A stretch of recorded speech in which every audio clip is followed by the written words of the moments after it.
특별한 계획을 갖고 있지는 않고 어디에서 뭘 하든 나라를 걱정하며 살겠습니다. 저는 제가 한 약속을 지키겠습니다.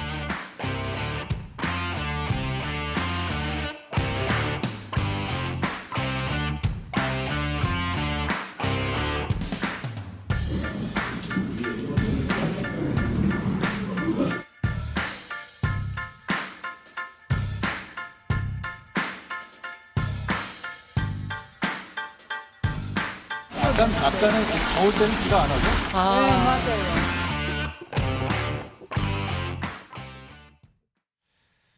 요즘 정치권 인사 중에 한동훈 전 위원장 거의 매일 뉴스로 다뤄지는데요. 그 뉴스의 내용을 본인이 올린 건 없어요. 주변에서 봤다, 목격했다, 셀카 같이 찍었다 이렇게 하면서 간접적으로 공개가 되고 있는 상황입니다.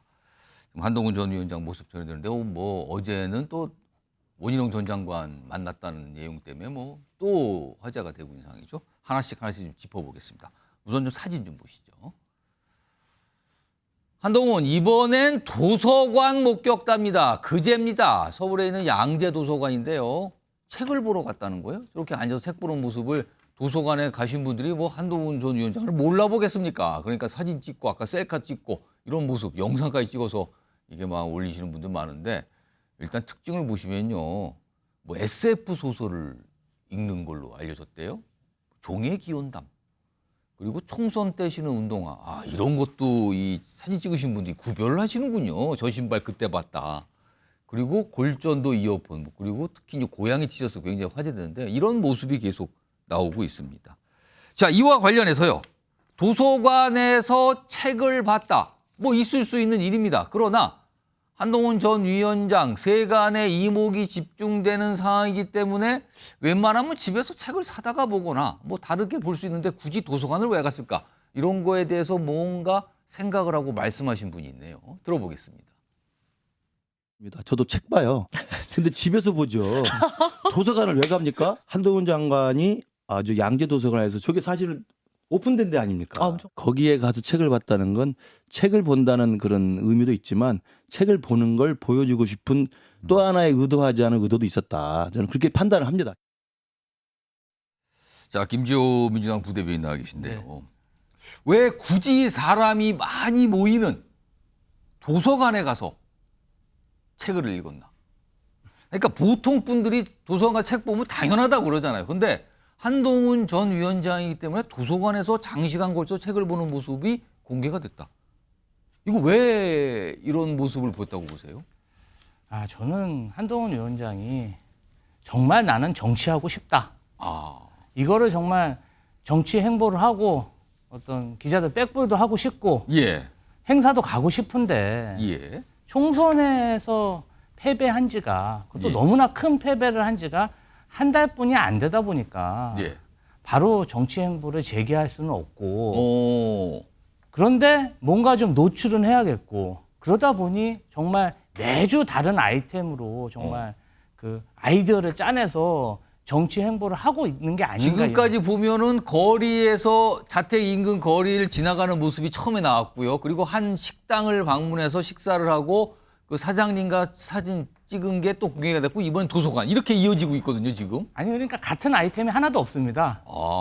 그래서 일상생활을 하면서 같은 아이템으로 노출되지 않는다면 이것도 철저히 기획된 어떤 홍보라고 보고요. 저는 유권자들한테 흥미를 유발하게 하고 이런 것도 정치인의 능력이고 국민의힘 지지층이나 정당원층에서는 이러한 부분 그리고 어떤 흥미를 유발해서 궁금증을 유발하면서 본인은 등판하지도 않았지만 지금 어떤 전당대에서 대세를 이뤄가는 그런 능력에 대해서 굉장히 높은 평가를 하시더라고요. 저 역시도 이러한 모습들이 정치인으로서 노력이다 이렇게 보는데 어쨌든 다만 이제 당내 친윤 세력들이 굉장히 한동훈 위원장을 비토하고 있고 특히 이철규 의원 조정훈 총선 백서 위원장들이 굉장히 좀 부정적인 행보를 보기 때문에 이러한 부정적인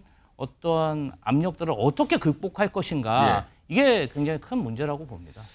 지금 이렇게 잇따라 사진을 통해서 또는 간혹 영상을 다른 분들이 찍은 영상을 통해서 등장하고 있는 한동훈 전 위원장에 대해서 일각에서는 약간 비판적인 시각은 아니 지금 잊혀지는 게 두려워서 이렇게 모습을 나타내는 겁니까? 라는 쪽과 아니 생활인이고 살다 보면 여기저기 다녀야 되는데 그게 노출된 것뿐인데 이걸 가지고 왜 뭐라고 합니까? 라는 쪽 이렇게 좀 갈리고 있는 것 같아요. 이런 상황에서 또 다른 평가를 좀 하신 분이 있네요. 들어보시죠. 우리가 알다시피 네. 뭐 골프도 안 치고 운동을 좋아하지도 않고 네. 딴 게 없어. 이벤트가 없는 사람. 고민 끝에 도서관에 갔나? 책 읽고 재즈 듣고 제로콜라 먹는 것밖에 없는 아, 사람이에요. 제로콜라요. 근데 이제 그런 부분들이 오히려 지금 좀 새로운 젊은 세대한테는 더 먹히는 게 아닐까. 김 변호사? 젊은 세대는 오히려 저런 게 통하는 것 같다. 저렇게 간접적으로 잘하고 별로 안 하고 근데 저런 모습 노출하는 것에 굉장히 주목도가 높다. 동시에 저런 모습은 조만간 복귀하겠다. 이걸 예고하는 걸로 보십니까 지금? 저는 그렇게 보이지는 않고요. 예. 한동훈 비대위원장이 가택연금 당했습니까? 아니잖아요. 그렇죠. 어디든지 나갈 수 있는 거죠. 그다음에 양재 도서관에서 발견된 게 발견이라는 말도 웃기지만 11일 토요일이었단 말이에요. 그런데 한동훈 비대위원장이 간다라고 하면 어디 가겠습니까? 갈 때는 제 생각에는 도서관밖에 없어요. 오. 한동훈 비대위원장이 뭐 술집을 가겠습니까? 아니면 야구장을 가겠습니까? 예. 골프장을 가겠습니까? 그런데 중요한 건 뭐냐면 한동훈 비대위원장은 어디를 가도 눈에 띈다는 거예요. 한동훈 비대위원장은 뭐 하다못해 길거리를 지나가도 눈에 띄고 이 정도의 인지도와 총선 때의 많은 분들이 모습을 지켜봤기 때문에 누구나 알아보겠죠. 그렇죠. 그다음에 누구나 지금 관심이 예. 집중되어 있다는 뜻이고 예컨대 한동훈 비대위원장이 그 와이프하고 같이 또는 예. 애들하고 같이 마트를 간다라고 해봐요. 그래도 눈에 띌 거 아니겠습니까? 그러겠네요. 그래도 또 사람들 몰려와가지고 사진 찍지 않겠습니까? 근데 제가 요번에 총선에서 실패하신 분 중에 누가 비슷할까 생각을 해봤는데 예. 이낙연 대표가 생각이 나더라고요. 어. 이낙연 대표가 도서관에서 책 보고 이낙연 대표가 마트에서 장 보고 예. 이러면은 지금과 같은 그러한 모습들이 지금 이낙연 대표도 뭔가 하고 계시지 않겠습니까? 알아보는 분은 분명히 계실 텐데 그렇게 올라오지는 않는 것 같네요. 그러니까요. 그게 지금 제가 봤을 때 한동훈의 파워다. 한동훈이 예. 의도적으로 저런 행동을 했을까? 뭐 했을 수도 있는데 예. 저는 그냥 나 오늘은 그냥 집에 있기 좀 그러니까 도서관이나 가야 되겠다. 오늘은 그냥 양재천이나 걸어봐야 되겠다. 예. 어디를 가든지 간에 눈에 띄일 수밖에 없는 그러한 정치인이 지금 한동훈이다. 그런 팬덤을 갖고 있다. 여기에 대해서 여든 야든 어쨌든 부러워하든 아니든지 간에 예. 그런 지금 사람이 되어버렸다. 저는 그런 판단이 듭니다. 그럼 복귀 여부, 정치권 등판 여부와 연결짓는 건 너무 무리한 해석이다라고 보시는 거예요? 제가 봤을 때는 굳이 그게 이제 인과관계가 있을 것인가 저는 그런 생각은 드는데 예. 오히려 반대로 한동훈 비대위원장이 나는 조금 쉬면서 공부나 해야 되겠다라고 했는데 예. 지금 상황이 저런 식으로 가고 있고 그다음에 팬덤이 다시 불붙고 있잖아요.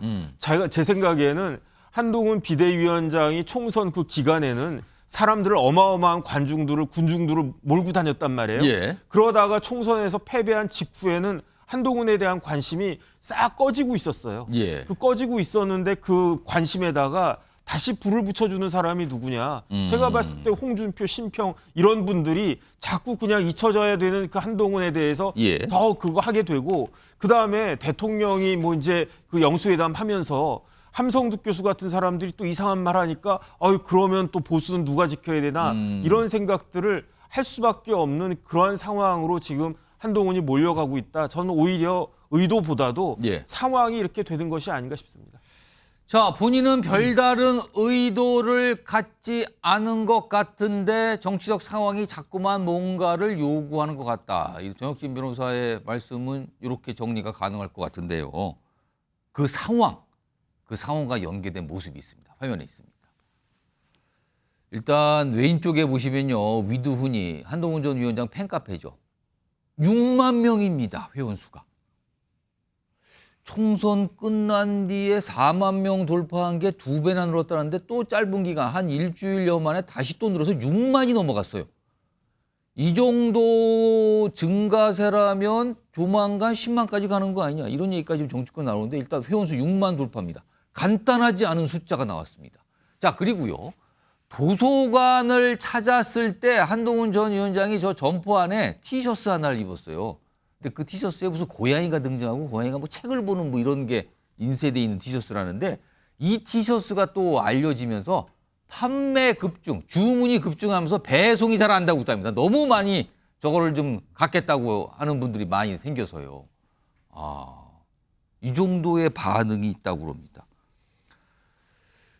정기남 조선대 개원 교수 나와 계신데요. 뭐 한동훈 위원장이 과거에도 무슨 이 뭐랄까요? 이게 뭐 머플러인가요? 뭐 이런 거 착용하고 뭐 안경을 쓰고 아니면 뭐 티셔츠를 입고 이런 게 다 화제가 되고 많이 팔렸다 그러는데 그만큼 지금 보수 정당에서는 보기 드문 약간의 이미지 정치 이런 게 등장했다고 봐야 되는 겁니까? 뭐 충분히 그렇게 평가할 수 있을 것 같습니다. 저는 두 가지 면을 다 가지고 있다. 한동훈 위원장이 이미지 정치에 굉장히 능숙하게 활용하고 있다. 저는 이런 느낌이 듭니다. 실제로 정치권 입문할 때부터 예. 뭐 바바리 코트에서 시작해서 뭐 또 머플러라든지 예. 뭐 여러 가지 다양한 어떤 그 본인의 어떤 이미지를 좀 뭔가 스마트하고 기존의 기성세대와는 기성 정치인들과는 다른 그런 이미지를 연출하는데 굉장히 뭐랄까 좀 훈련되어 있다. 어떤 이런 느낌을 지금 대중들에게 주고 있다. 이런 판단입니다. 두 번째 더 나아가서 아마 지금 보수 정치인 중에 팬덤을 가장 적극적으로 활용하고 있고 또 팬덤의 어떤 기댄 보수 정치인 중에 가장 유력한 정치인이 한동훈 위원장으로 보여집니다. 예. 실제로 여러 가지 지금 한동훈 위원장 관련된 아이템들 이를테면 셔츠가 동이 났다 예. 이런 얘기 하는데 이런 흐름은 과거에도 있었던 건 분명합니다. 그걸 잘 기억하시겠지만 문재인 전 대통령 같은 경우 이니 굿즈 이니 굿즈. 뭔가 결풍적으로 판매가 됐었죠. 예, 팔고 이게 꼭 연예인들에서 경험할 수 있는 예. 그런 어떤 흐름이 있었지 않습니까? 그 다음이 저는 제가 볼 때 이재명 대표입니다. 이재명 대표도 거의 난리가 나죠. 예. 상품까지는 아니지만 다양한 형태의 후원금 계좌라든지 몇 시간 내에 몇 분 내에 후원금이 다 찬다든지 하는 예. 이런 팬덤을 가장 적극적으로 활용하고 또 부응하는 그런 정치인이라면 보수 정치인 중에서는 한동훈 위원장이 거의 유일한 정치인에 가깝다. 자, 그것이 근데 왜 그러면 총선 이후에 총선 패배론에 좀 약간 숨죽여 있던 예. 한동훈 위원장이 최근 들어서 갑자기 부상하느냐. 예. 앞서 정혁진 변호사도 분석했습니다만 제가 볼 때는요. 왠지 4월 10일 총선 이후에 뭔가 괴멸적 참패를 당했단 말이에요. 예. 그런데 다시 친윤당으로 회귀하는 모습이란 말이에요. 지금 당의 흐름을 보면. 예. 거기다가 윤석열 대통령 지난 2년 동안의 반성은커녕 기자회견을 통해서 오히려 불통의 어떤 대통령 이미지로부터 벗어나고 있지 못한 거예요. 예. 뭔가 친윤당 윤석열 대통령에 대한 실망감의 하나의 대안으로 예. 다시 한동훈 위원장을 찾기 시작한 것 아닌가. 저는 그런 흐름이 한동훈에 대한 팬덤과 연결되면서 예. 하나의 어떤 흐름으로 지금 나타나고 있는 그런 상황으로 보여집니다. 일단 본인이 등판을 해서 설명을 하거나 아니면 질문을 받고 얘기를 이런 것도 전혀 없어요. 그냥 간간히 사진과 영상으로만 모습이 공개되고 있는데도 여기저기서 얘기를 하고 있고 팬카페 회원은 늘고 있고 전당대회 출마해야 된다 목소리까지 여기저기서 나오고 있고 이런 상황이거든요. 자, 그럼요. 전당대회 출마 사실은 이게 가장 큰 정치적 현안인 거죠. 이와 관련돼서 얘기하신 분이 있습니다. 들어보시죠. 패배의 책임은 또 자유로울 수가 없죠. 그래서 이제 사퇴를 하셨죠. 사퇴하고 지금 자숙과 성찰의 시간이다. 객관적으로 이론적으로 보면은 현재는 한동훈의 시간은 아닙니다. 지금은 좀 멀리 보여야 할 시간인데 그분의 판단이 중요하다. 저는 이제 지도부의 일원으로서 당의 입장에서 한동훈 위원장 출마가 전당대회 흥행 측면에서는 좋다라고 생각되기 때문에 네. 개인적으로 이제 출마하셨으면 좋겠다라는 생각이 있는데 한동훈 위원장도 여러 가지 측면에서 고민이 많으실 것 같아요. 근데 당을 위해서는 출마하는 게 좋다라고. 김철현 교수님, 전당대회 관 출마할지 할지 이거 좀 아직 모르는입니다만 답은 안 하고 있으니까. 근데 의견은 겹치고 있단 말이에요. 근데 지금 회원수가 6만을 넘어선 팬카페 지지자들이에요. 그리고 이 지지자들이 지금 당원을 가입을 하고 있다고 알려지고 있거든요. 그렇다면 이 숫자가 점점 늘어나면 굉장한 힘이 될 수 있는 거거든요. 응집력이 있는 지지자 그룹이 당원으로 들어와 있다는 거잖아요. 이런 상황에서 출마를 할까요? 정말 안 할까요? 일단 한동훈 위원장이 만약에 차기 전당대 출마하려면 한 3가지 정도를 고민해야 되거든요. 첫째는 출마 명분입니다. 둘째는 당선 가능성. 셋째는 차기의 대권에 나오는 대권 주자들의 출마 여부. 예. 그래서 이걸 좀 역순으로 말씀드리면 사실 그 차기 대권 주자들 예를 들어 뭐 안철수 의원이나 예. 아니면 저 경남의 김태호 의원이나 혹은 뭐 원희룡 전 장관이 이번 차기 전당대회 당대표로 출마한다면 예. 사실은 한동훈 위원장도 출마하지 않을 수가 없습니다.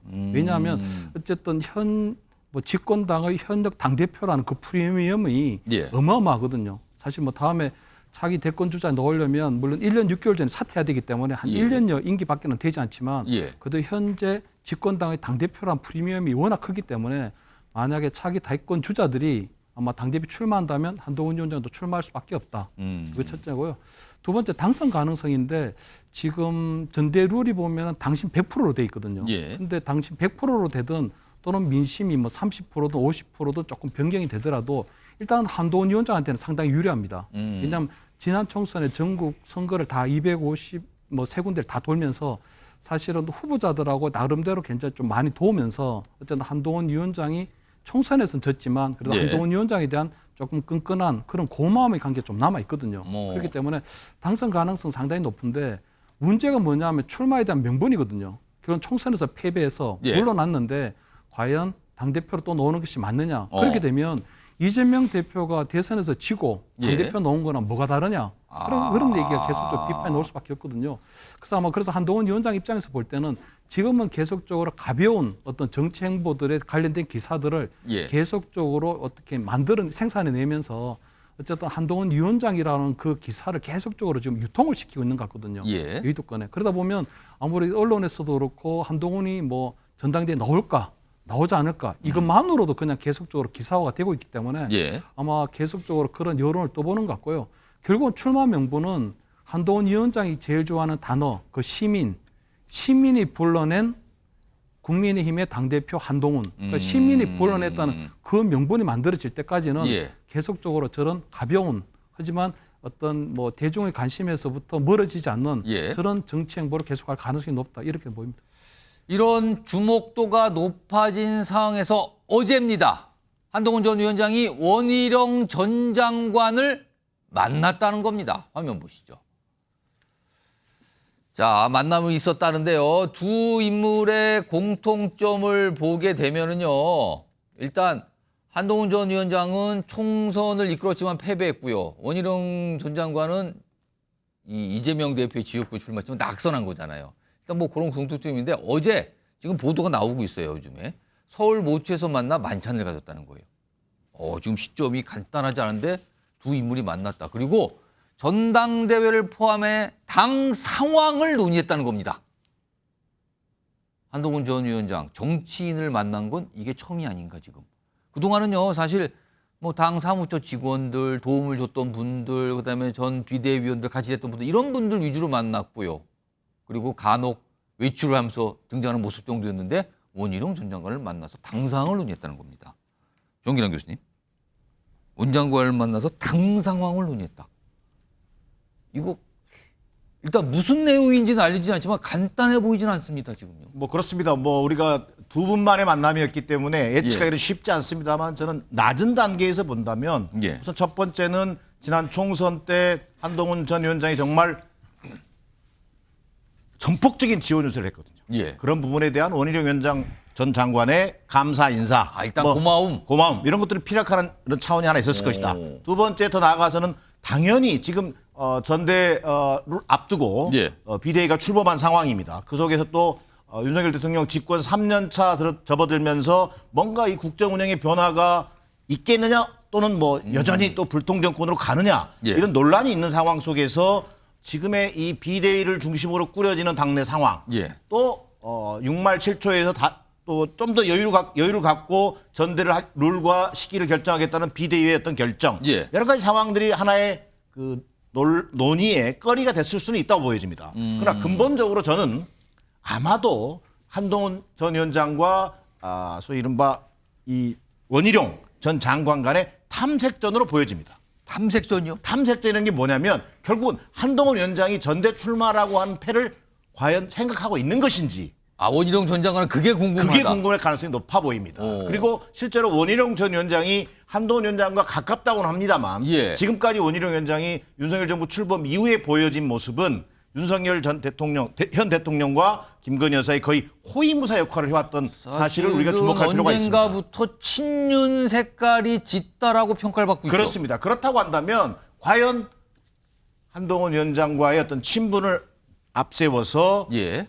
원희룡 장관이 한동훈 위원장을 만난 자리에서 한동훈 예. 위원장의 앞으로의 정치 계획이라든지 전당대회 출마라든지 이런 부분들을 한번 탐색하는 그런 자리였을 가능성이 높아 보입니다. 그러면 그 뜻은 원희룡 전 장관이 윤석열 대통령이 궁금해하는 걸 대신 물어보고 만나보는 대리인이다 이 뜻입니까? 지금도? 직접적으로 지금 윤석열 대통령이 뭐 전화를 걸거나 할 수 있는 상황은 아니지 않습니까? 그렇다면 지금 돌아가는 비대위 구성이라든지 친윤 일색의 뭐 비대위라는 평가 또 나름대로 도로 영남당의 이미지, 총선 이후의 국정 운영의 방향 이런 전반적인 논란이 제기되고 있는 상황에서 윤석열 대통령은 한동훈 위원장과의 관계 설정 이런 부분들을 다시 한번 점검하는 차원에서 저는 충분히 원희룡 전 장관이 그 역할을 마다하지 않고 한동훈 위원장과의 만남을 통해서 어느 정도 탐색을 하고자 했던 그런 만남으로 보여집니다. 김춘영 교수님. 네. 지금 도서관 가서 책도 읽고 뭐 이런 거 사진 보고 영상 그 찍으신 분들이 올린 걸 보면은 건강은 다 회복된 것 같아요. 아무리 봐도. 그런데 지금 보면은 원희룡 전 장관을 만났고 다른 당직자 등등등도 지금 만나고 또 정치인들 만날 걸 좀 예고하고 있거든요. 그럼 따지고 보면 윤석열 대통령랑 빼고는 지금 다 만나고 다니고 있는 것 같단 말이에요. 이건 무슨 상황인 겁니까? 제가 볼 때 일단 뭐 그 도서관 간 것도 보면 본인이 일단 건강이 회복됐다는 것들은 신호는 보여주고 있는 거거든요. 그렇습니다. 그렇기 때문에 아마 대통령실에서도 아마 한동훈 위원장에 대한 어떤 입장에 그게 되면 아마 언제든지 이제 오찬 제안을 하면 다시 연락을 할 수 있다. 받아들이겠다 이런 상황이죠. 그런데 사실은 한동훈 위원장이 지난번에 건강상 이유로 그것을 완곡하게 거절을 했기 때문에 사실 지금 한동훈 위원장이 만약에 대통령과의 오찬이든 만찬이든 하려면 본인이 먼저 대통령실 쪽에 어떤 메시지를 전달해야 됩니다. 메시지 전달을 하는 게 또 맞다고 생각하고요. 지금 한동훈 위원장이 보면 어쨌든 윤석열 대통령과 언제 만날지 모르지만 그 전에 지금 굉장히 조금 뭐 원희룡 전 장관도 만나고 곧 이상민 의원도 만난다고 하는데 나름대로 여러 가지 조금 포석이 깔린 그런 행보를 하고 있는 것처럼 일정을 보이거든요. 뭔가의 의도를 갖고 조절하고 있다고 보시는 그렇습니다. 거예요? 왜냐하면 저는 원희룡 전 장관을 만난 건 방금 얘기하신 것처럼 차기 전당대 가장 강력한 라이벌은 원희룡 전 장관이거든요. 왜냐하면 어쨌든 대통령실에 강력한 신임을 받고 있고 지난번에 어쨌든 이재명 대표하고 어떤 명용대전이라는 그런 선거를 치렀기 때문에 그래도 어떤 국민의힘 어떤 전통적인 당원들이 볼 때는 원희룡이라는 그 이름 석자가 남아 있거든요.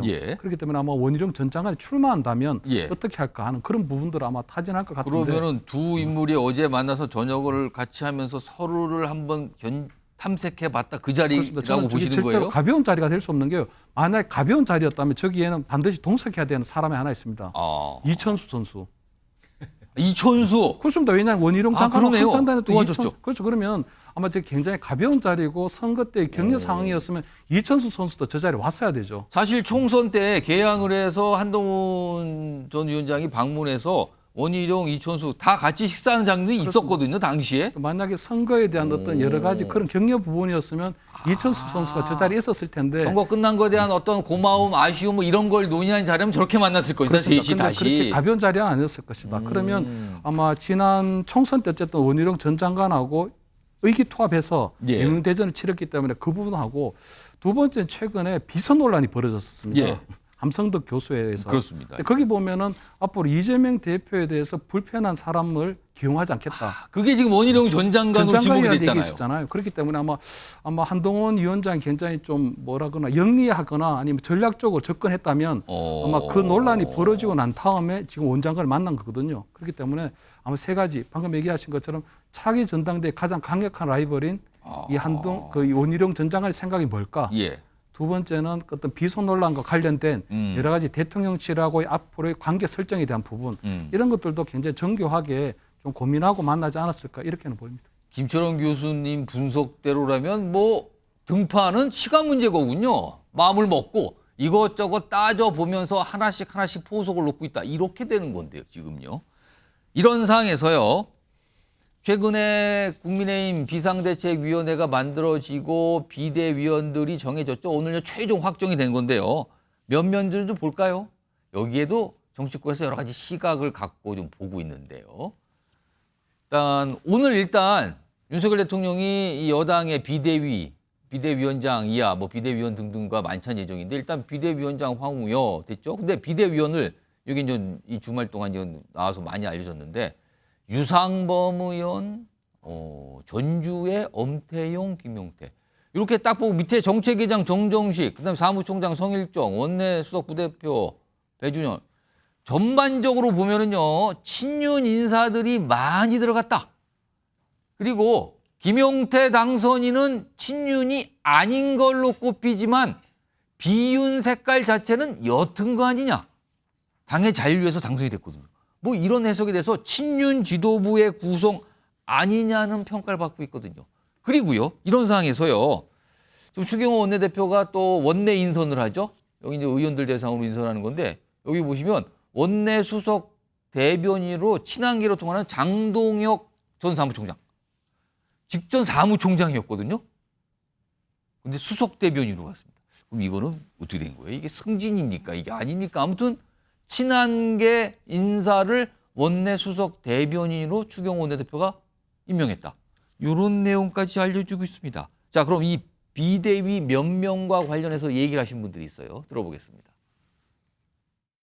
수도권, 충청, 강원 등 귀를 기울여야 할 지역 출신으로 인사들을 구성했습니다. 비상대책위원으로는 엄태영, 유상범, 김용태 그리고 전주회 제21대 국회의원을 내정했습니다. 일단 일하는 비대위를 한다고 말씀을 드리지 않았습니까? 그 부분이 가장 많이 고려됐다는 지역 안배가 골고루 됐다는 점을 평가해 주셨으면 하는 마음. 전주의 그 의원은 비록 낙선자이긴 하지만 굉장히 주류적인 활동을 해오셨던 분이고 주류에서 예쁨을 받으시는 분이에요. 김재섭 당선인 아니고 김용태 당선인 넣은 취지가 뭐겠습니까? 주류에 저항하지 말고 가자는 거죠. 김용태 당선인의 지금 최근의 스탠스들을 보면 살짝 소신 있는 느낌을 주면서도 결국은 주류를 거스르지 않는 결론을 내요. 김주호 부대변인, 경쟁 정당인 국민의힘의 비대위 구성 이 몇몇 어떤 의미 부여를 좀 하실까요? 이게 사실 총선에서 패배를 하면 어떤 당을 이끌던 주류가 사실은 당권을 양보하기는 굉장히 어렵습니다. 그럼 최소한은 이런 비대위, 당권을 이양하기 위한 전당대를 이끄는 비대위 의원은 중립적 인사를 쓰거나 아니면은 비주류 의원들한테 양보를 하는 경우가 정치권의 상식입니다. 그런데 이렇게 큰 패배를 했는데도 정말 친윤 원내대표의 친윤 비대위원으로 이렇게 감싼다는 거는 그만큼 이 당의 비주류를 못 믿고 앞으로 당권도 친윤 위주로 내가 룰도 그렇게 만들어서 이끌고 가겠다 이런 의지가 보이고요. 사실은 이러한 모습은 대통령이 어떤 영수회담 기자회견을 하면서 달라지는 모습, 형식은 보여줬지만 패배에도 달라지지 않는다는, 국민의힘이나 대통령이나 달라질 게 없다. 그 나물에 그 밥이다. 행보가 똑같다. 이런 인식을 고착시킬 수 있기 때문에 국민의힘으로서는 매우 안 좋은 신호라고 평가합니다. 조혁신 변호사, 특히 김용태 당선인을 비대위원으로 임명한 거를 놓고 지금 아까 천하람 변호사가 좀 천하람 당선인이 설명을 한 게, 천하람 당선인은 사실 이제 국민의힘 출신에서 나가서 좀 당을 만들고 저렇게 활동하고 있는 건데 또 친했잖아요. 천하용인 중에 멤버 중에 하나였는데 그래서 뭘 설명 자세히 했는데 주류에 거스르지 말라. 이 신호를 준 거다. 김용태 당선인을 포함한 게. 이거 어떻게 보십니까? 전 큰 의미가 없다라고 보여지는데요. 비대위라고 하는 건 뭐의 약자입니까? 비상대책위원회잖아요. 비상대책위원회는 비상 상황을 타개하는 게 목적이잖아요. 그런데 지금은 국민의힘 비상 상황 맞죠? 총선에서 참패를 갖다가 했으니까. 그런데 지금 비대위는 비대위가 아니에요. 이름만 비대위이지 저게 무슨 비대위입니까? 제가 봤을 때 지금 국민의힘 집권 여당에 봉착한 그러한 비상 상황을 실질적으로 타개할 기구는 언제 누구냐? 예. 새로운 당대표란 이야기예요. 그럼 지금 과도기적으로 그냥 관리하는 것뿐이다. 그러니까 다 이야기한 게 관리형 비대위라고 그랬잖아요. 예. 비대위가 어떻게 관리형이 될 수 있겠습니까? 그러니까 이름만 비대위일 뿐이고 실질적으로는 새로운 당대표가 그 적절한 시기에 예. 너무 빠르지도 않고 너무 늦지도 않고 적절한 시기에 적절한 사람이 실질적인 비대위원장 같은 사람이 당대표가 될 수 있도록 전당대회를 준비하는 의미밖에 뭐 더 있겠습니까? 뭐 준비위원회, 관리위원회 정도의 조직에 불과하다 이렇게 보시는 거네요. 저는 그렇게 보고요. 그러니까 조금 전에 윤희석 대변인이 뭐라고 그랬습니까? 지역 안배한다고 그랬잖아요. 예. 비상대책위원회가 지역 안배할 필요가 있습니까? 지역 안배할 상황입니까?